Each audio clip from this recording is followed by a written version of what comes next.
Test 1 2 1 2 1 2. Here you go, Calvin. Say guys, just real quick. It's off. I think most folks here already know the folks who are going to be talking. It's going to be fairly brief. First speaker will be Governor Walz. Second speaker will be DPS Commissioner Bob Jacobson. They'll each give some brief remarks. Just a heads up to you, I know there's a lot of questions about the investigation. I think what you will hear from the Commissioner is that yes, we are helping out with it.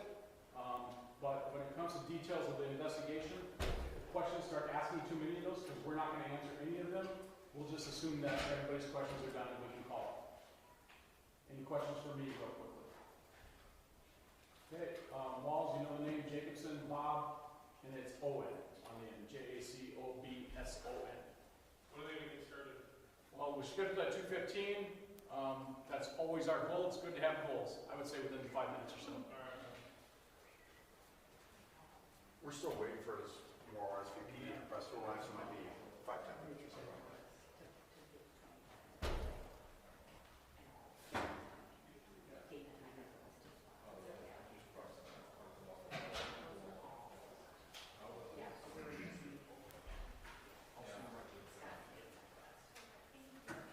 I'll be right here if you guys have any questions. Yep.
Good afternoon. Today I'm joined by Department of Public Safety Commissioner Bob Jacobson, Colonel Schaefer of the Minnesota National Guard, and Colonel Bogojevic of the Minnesota State Patrol. This morning we learned that an ICE officer shot and killed someone in Minneapolis. My deepest condolences to the family, to the loved ones who had to learn about this tragic event on national television. We have been warning for weeks that the Trump administration's dangerous, sensationalized operations are a threat to our public safety, that someone was going to get hurt. Just yesterday, I said exactly that. What we're seeing is the consequences of governance designed to generate fear, headlines, and conflict. It's governing by reality TV, and today that recklessness cost someone their life. I've reached out to Secretary of Homeland Security Kristi Noem, and I'm waiting to hear back. Let me be clear, Donald Trump and his administration may not care much about Minnesota. That's been pretty evident, but we love this state. We won't let them tear us apart. We'll not turn against each other. The Trump and his Minnesotans, I say this, I feel your anger. I'm angry. They want a show. We can't give it to them. We cannot. If you protest and express your First Amendment rights, please do so peacefully as you always do. We can't give them what they want. The hearts and minds of the people in this state are on our side. To Americans, I ask you this, please stand with Minneapolis. To Minnesotans, know that our administration is going to stop at nothing to seek accountability and justice. The State Bureau of Criminal Apprehension are working on the investigation. We have activated the State Emergency Operations Center. State Patrol and Minnesota National Guard leadership is connected with the Minneapolis Police Department, the St. Paul Police Department, Hennepin County Sheriff's Office, the DNR, and Minnesota's Homeland Security and Emergency Management. We have activated dozens of members of the State Patrol's mobile response team. And from here on, I have a very simple message. We do not need any further help from the federal government. To Donald Trump and Kristi Noem, you've done enough. There's nothing more important than Minnesotan safety. I've issued a warning order to prepare the Minnesota National Guard. We have soldiers in training and prepared to be deployed if necessary. I remind you, a warning order is a heads up for folks. And these National Guard troops are our National Guard troops. They're teachers in your community, they're business owners, they're construction professionals.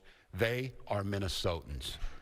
Minnesota will not allow our community to be used as a prop in a national political fight. We will not take the bait. We will continue to update you, Minnesota, as we get more information. Now I'd like to turn it over to Commissioner Bob Jacobson of the Minnesota Department of Public Safety.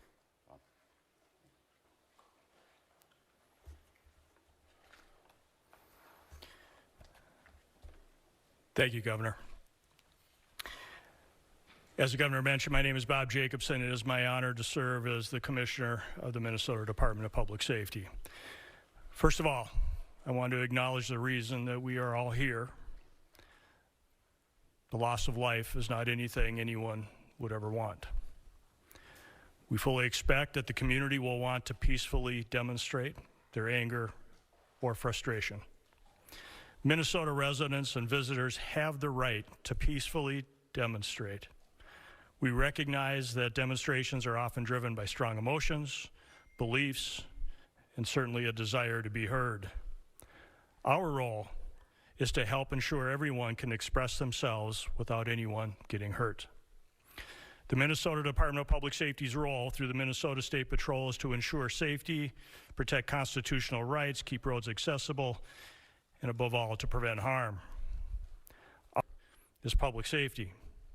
Our focus is keeping demonstrators, community members, drivers, and law enforcement safe, especially during moments of heightened tension or uncertainty. Demonstrations must remain safe and lawful, particularly around roadways. We will join with our partners to support safety while respecting the right to protest. With that in mind, I'd like to share a few safe and lawful ways to demonstrate.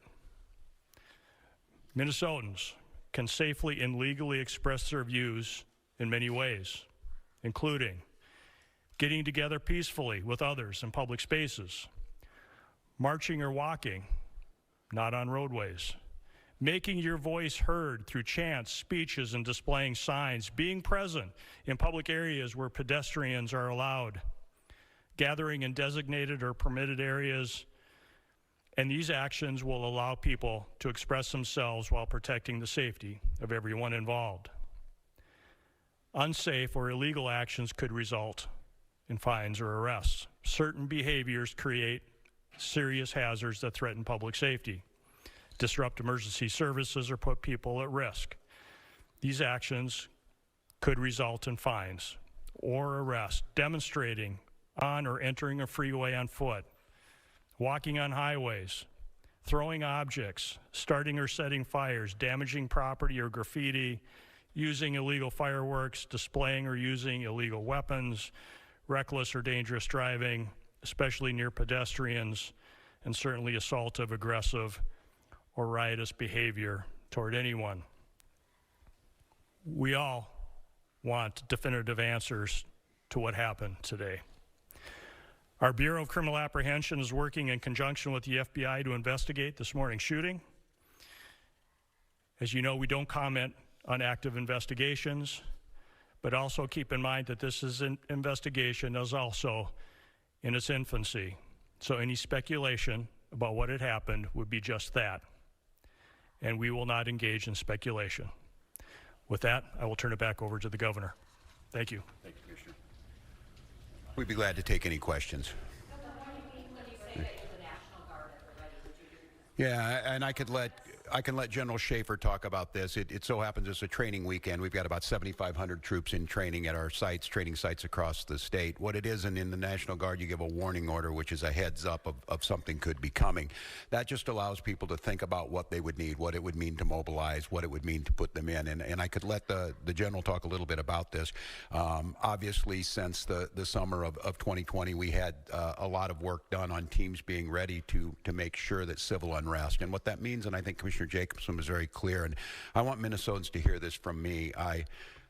The desire to get out and protest and to speak up to this administration of how wrong this is, that is a patriotic duty at this point in time, but it needs to be done safely. And I think the commissioner simply just laid out some of those parameters. We can do that. This is the peaceful resistance that we need. Simon, you want to say a few things about what that means to have them on the ready? Yes, sir. Thank you, Governor. So Governor Tim Walz of Minnesota, they're holding a press conference after that 37-year-old woman was killed during those protests on the street of Minneapolis when that ICE operation was going down, that ICE agent opening fire on her. Discrepancies happening now. Two totally different stories. Kristi Noem, DHS secretary, saying it was in self-defense that ICE agent opened fire on that woman. But you have the police chief there in Minneapolis, along with the mayor of Minneapolis, saying that is just simply not true. I'm told now we actually, and just to prepare you for this, it may be difficult to watch. We are just now getting in the video and have been cleared to show it to you. Let me know, producers, please, if there's sound, if we want to listen to this. Okay, there is no sound. This is the moment that the ICE agent comes out of the truck. You will see the SUV there. That's the 37-year-old woman that is in the car. We're not seeing the SUV after apparently shots are fired. What we are seeing is, we don't know what happened prior to this, but those are ICE agents getting out. The woman in her vehicle there, it looks like she had just possibly, officers had opened fire and the van or the SUV had driven from the scene. Not quite sure. Maybe I can get some more information on how that video was edited and if indeed that was the Honda that the woman was driving, if shots had been fired at that point or if shots were fired after she drove off. It's hard to see, too, if in that video an ICE agent is even struck. Once we figure that out, We will replay that, and I'll give you more context to the video. We're just getting it in. We just got it approved. There's the pictures. That's after the woman was shot in the car. And we did see where one of the bullets went through the driver's side of the windshield. These are photos after she was shot and killed. You see law enforcement there on the scene, both federal and local officers. But the bottom line here, the Minnesota governor, Tim Walz, saying we have got to be calm. He's calling for calm. At the same time, he had his commissioner of the Department of Public Safety saying, we want you to be able to protest, but we want you to protest safely. Of course, there is tremendous concern that as ICE carries on with operations, that possibly more violence, even death, could occur.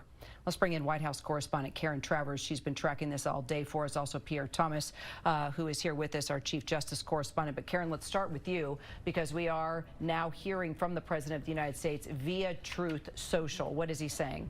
Kira, the president posted on Truth Social that he viewed this clip of what took place there in Minnesota, and he says it was a horrible thing to watch. The president says that the woman screaming, and we showed the video and didn't play the audio there, but the president says that that person was a, quote, professional agitator. And Kira, the president in that social media post says that the incident is being studied, but he goes on to blame what happened there and other incidents like this against what he calls the radical left. He said that they're threatening, assaulting, and targeting law enforcement officers and ICE agents on a daily basis. And he insists and defends his administration's policies, saying they're just trying to do the job of making America safe.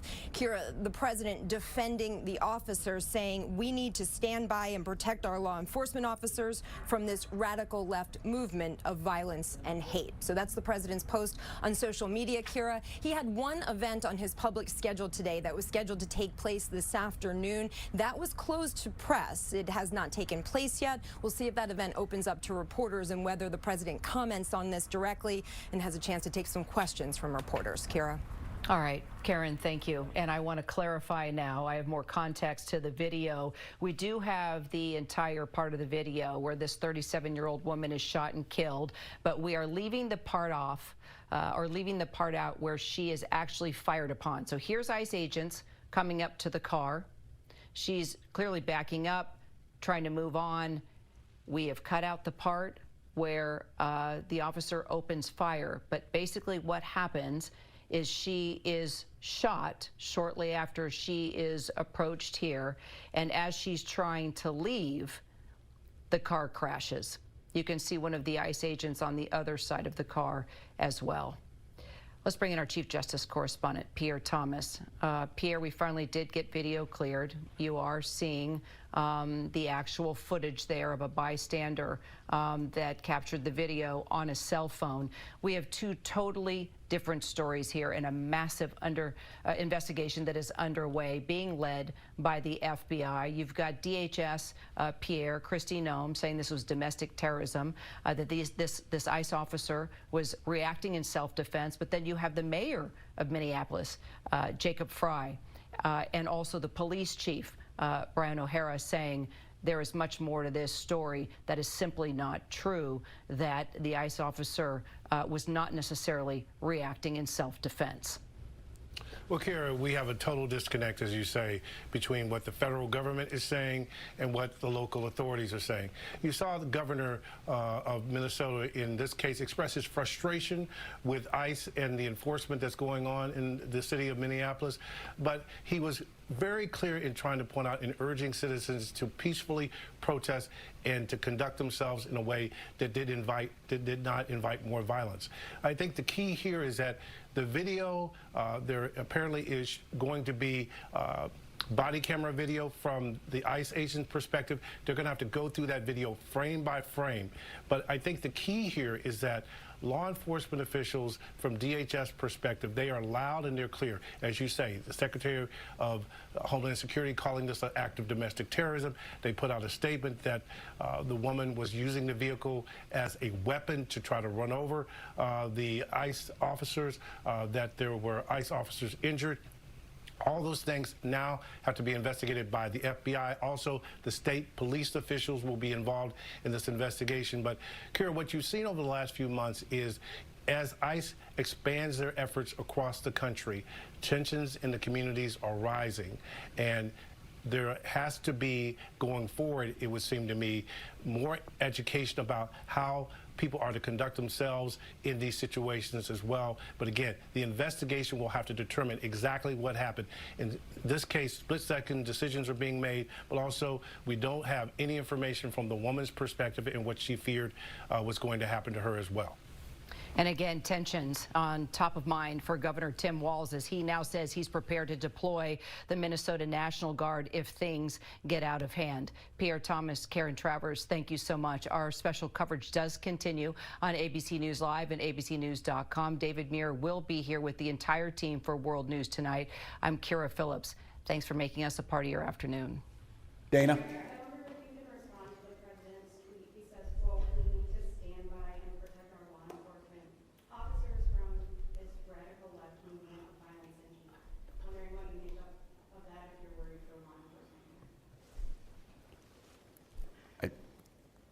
Look, and I understand the uniqueness of this moment in this week, following this week, seeing what's happening in the backdrop of a show hearing in D.C. My job is to govern, and my job is to see what the facts are.